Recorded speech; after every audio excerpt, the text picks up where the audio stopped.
You've made it to another episode of the Pipe Dream Podcast. This is a show that reveals the real and raw of tradesmen's stories.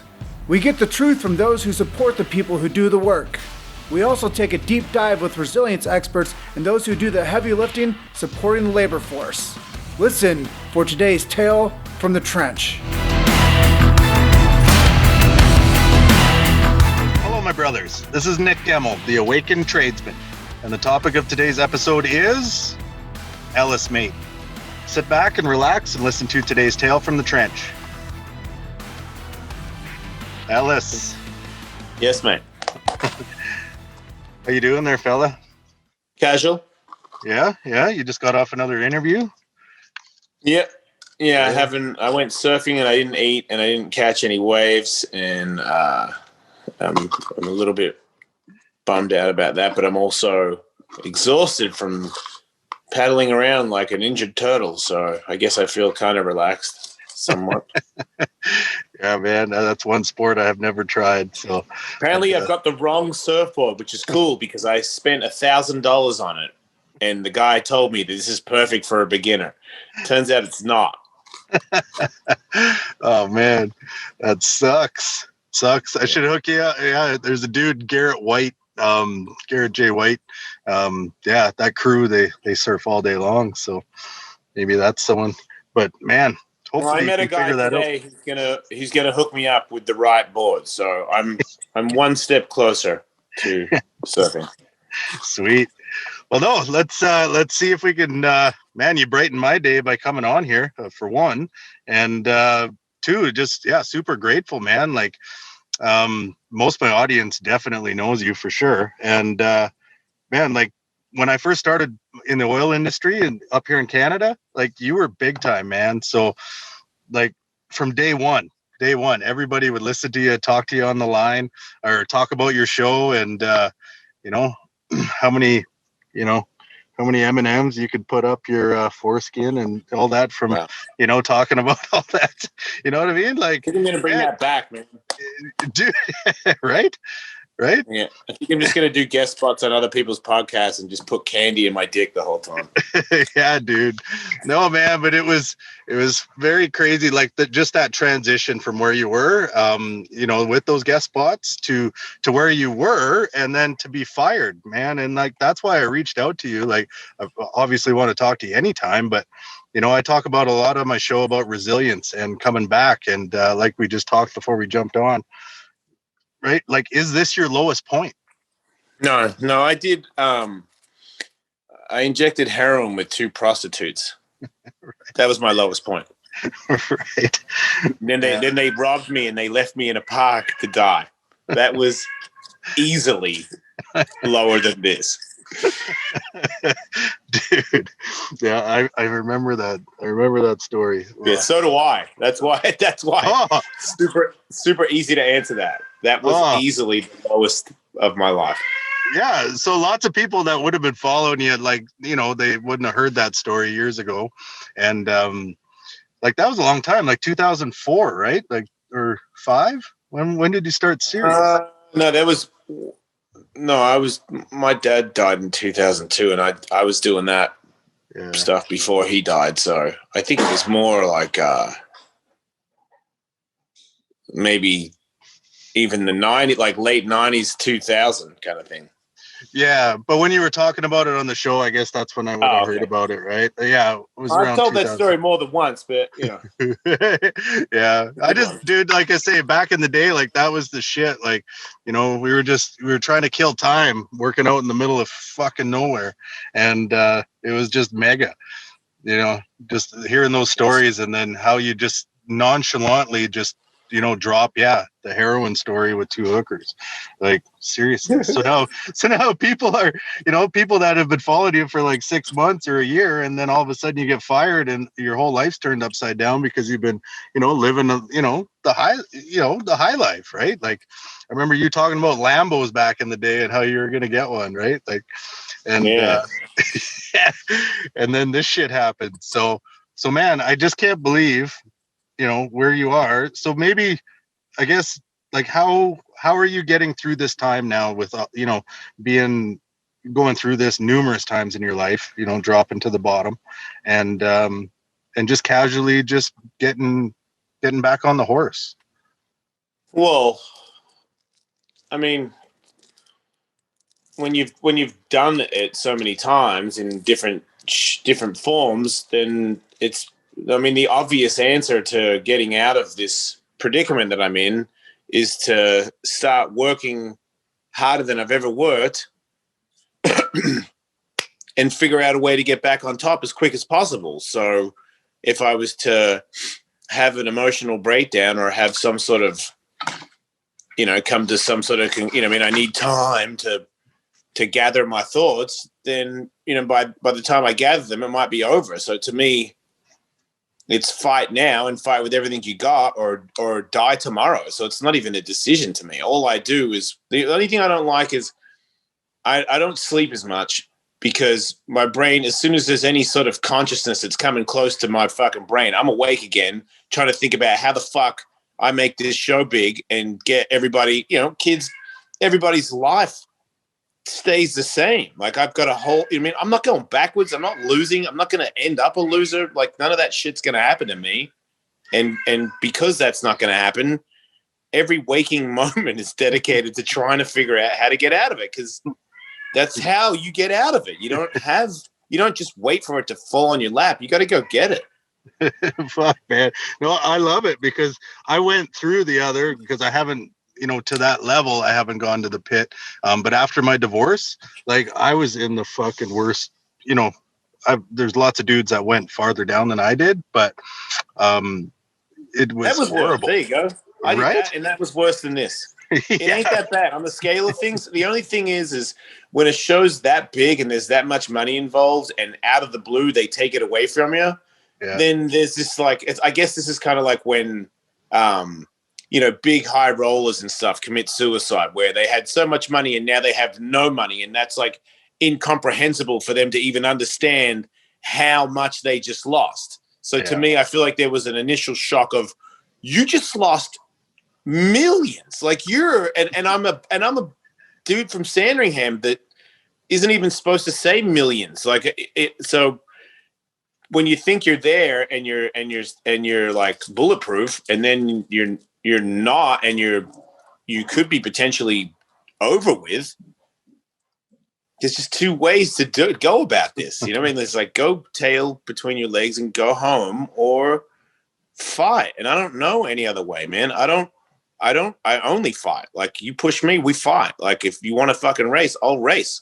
Where I'm a competitor, and I hate losing. And I feel like these people, whether it's intentional or not, are trying to make me lose. They're trying to end my life. They're trying to take food away from my kids. Like, and it's not going to happen. It's not going to happen. No, man. So, like, yeah, instantly, like, you know, just watching it on social media, like, boom, you know, a little lull, and then boom, construction at the house, right? And now when is your show officially launching? Monday. Dude, that's fucking rad. That's rad. So that's the show, and now sponsors, I guess. Do you got people reaching out like daily? Yeah, I already got tons of people reaching out, and then I did a deal with Cast Media, who will also get sponsors. So I have tons of sponsors without ratings already. So we're good with that. But, you know, got to split it a little. I got to give Tully and Kevin stuff. I have to give these podcast people a piece. Like, it. Yeah, you know, it's not the same as what it was before. And now, like, I'm doing more now. Like, my wife and I are the executive producers of the Jason Ellis show now. So no one else. Yeah. So we should be taking more money. Yep. Not less. Yeah. No, but you got to start somewhere, right? And I think, yeah, man, it's so good to see.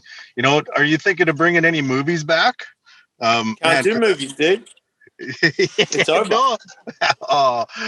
You can't you can do a movie review where you don't play the soundtrack and you talk about the movie, but you can't play quotes of the movie, and you can't play the theme song of the movie, because that's YouTube and they take it down. No shit. Like, so just, literally starting over, like, everywhere. I don't mind that, dude. Really, like, Sirius XM is boring and it's old, and they pay me a lot of money to stay there, but podcasting is new. Like, I don't want to make fun of like audio bits. I want to do new stuff. Like, I was getting bored anyway. Yeah, man. Like, obviously, nowhere in the stratosphere of you, and to have you on the show is I can't even tell you again. But man, podcasting is so much fun. Like, the amount of people I get to talk to that just want to hear themselves talk. And it's awesome because they just love to tell their story. And now you get to, I don't know, does it open up the door for you for different types of people? Like, were you handcuffed at all, I guess, with who you could bring on, or you could bring on anybody? I mean, there was like guests that I always get pushed on that I don't want, you know, and sometimes you say yes because bosses are pushing for you to say yes. And if you do, it'll make them happy for, I have no idea what reason. It didn't benefit me ever, but sometimes bosses will be like, we really want you to have this guy on. And then I do it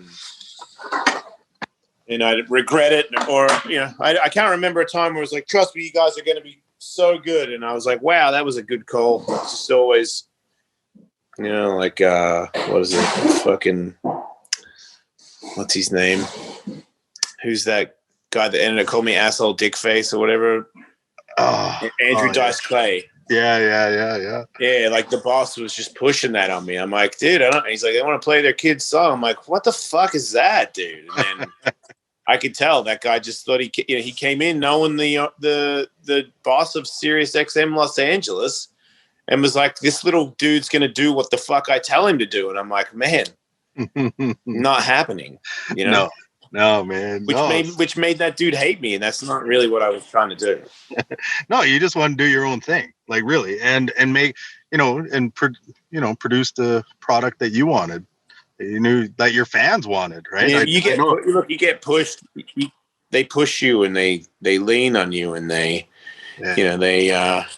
sort of get across that they don't really care either way, and they kind of deter. They break your will. A lot of people at Sirius XM like don't really care about anything anymore. Yeah, you know, not a lot anyway. No, because you can't grow it. You can't get any bigger. They're not going to let you. Like, if you got more listeners than Howard Stern, they wouldn't tell you. You know, if you got more, they'd probably get you fired because he does not want anybody to go near him. Yeah. No, it makes sense. So I guess, like, do you know where you want to go now? Like, as far as like podcasts, but like, have you like figured out like what platform? I guess iTunes. I guess, like, is that feed off of that, or sponsorships with Spotify? Yeah, does iTunes do? I won't get too much into it.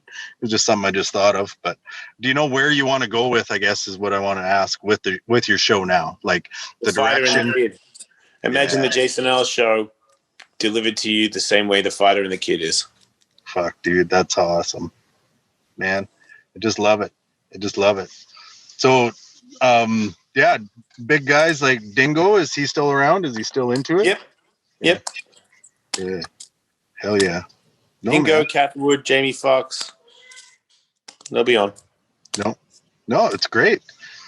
No, man. I think if you could just leave a few tidbits for the guys listening that are stuck in the bush here, and long winters, away from their families, and maybe struggling, not working as much as they are, like, I don't know, maybe drop some Ellis bombs, if you don't mind, on how to make what you want, I guess, and create what you want. You gotta be motivated. You gotta be passionate. You gotta be psychotic. Like, it's actually almost a little bit of a curse, but if you don't like your day to day because you think it's mundane, then you need to fucking reshape yourself. Like, you need to think about everything you do, because a lot of people that don't like their day to day stuff live an average life. They make an average effort, and that's what you get in return. Like, are you waking up at the crack of dawn, like taking care of your fitness and your health and your diet? Are you getting sleep? Do you drink? Do you argue with people? Like, all those things come into fact. Like, if you're doing that kind of stuff, why the fuck are you even trying to be the best? Like, you're not in shape to be the best. So to me, it's just, you wake up possessed. You think like my whole life's on the line here. I only want to be this one person. I see myself as this one person, and I'll do whatever it takes to be that person, because Michael Jordan wasn't born Michael Jordan, you know? Like, you got to make yourself, man. And I feel like a lot of people watch videos of other people, other celebrities and their success stories, and most of those celebrities are lying. Like, that's not really how they got it. They probably kissed a bunch of ass, and that's how they got a TV show. Like, but there's real work involved, man. Like, otherwise you are just always leaning on somebody who's going to like you and give you a free pass, which in the game of like the top of things, it just doesn't work that way. You have to be the skilled, like, go-getter with the best attitude, because that's the other thing. You got to be approachable. People have to want to hang out with you and see that you're a driven, hard-working person that you can rely on. Like, all these things take time, and you want to quit through that. And that's where the psychotic passion comes in, where there's so many times where I'm like, this is not working. There's no point in this anymore. I'm just spinning wheels. And you wake up and you go, no, like, I'm not giving up. I'm not, like, bullshit. I'm taking this all the way. Like, that person has to always show up. That's the difference, man. Like, everybody's tried something once, but they're not all pro at it because you didn't like one part of it and you gave up. You can't give up.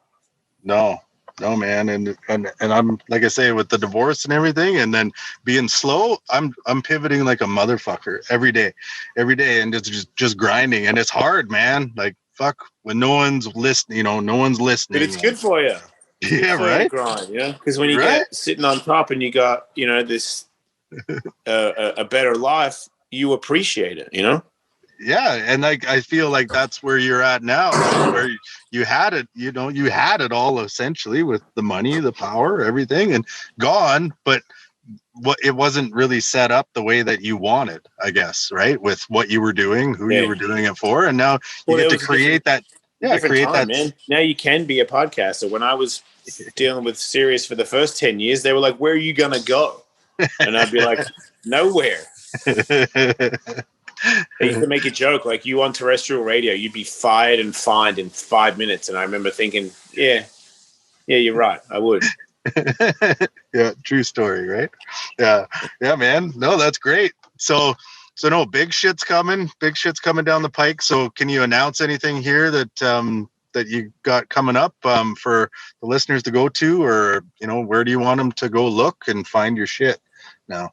The Jason Ellis Show will be on iTunes and Spotify and every place that you can get podcasts on Monday.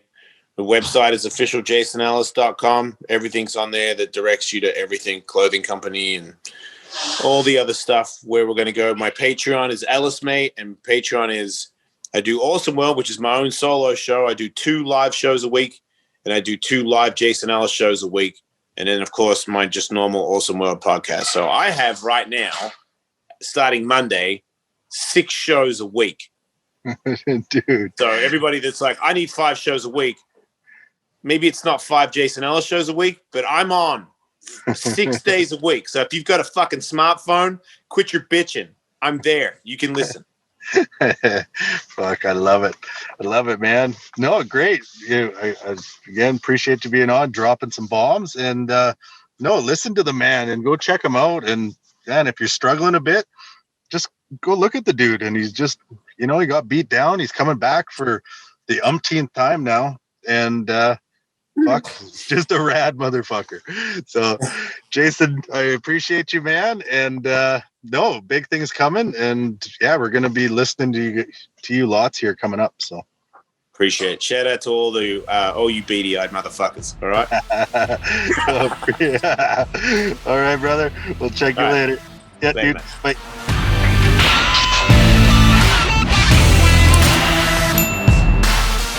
Thank you for listening to today's Tale from the Trench. Follow us on Instagram and message us for a customized coaching strategy call to successfully live your oil-filled lifestyle. You can earn a fulfilled life. Check back next week to continue listening.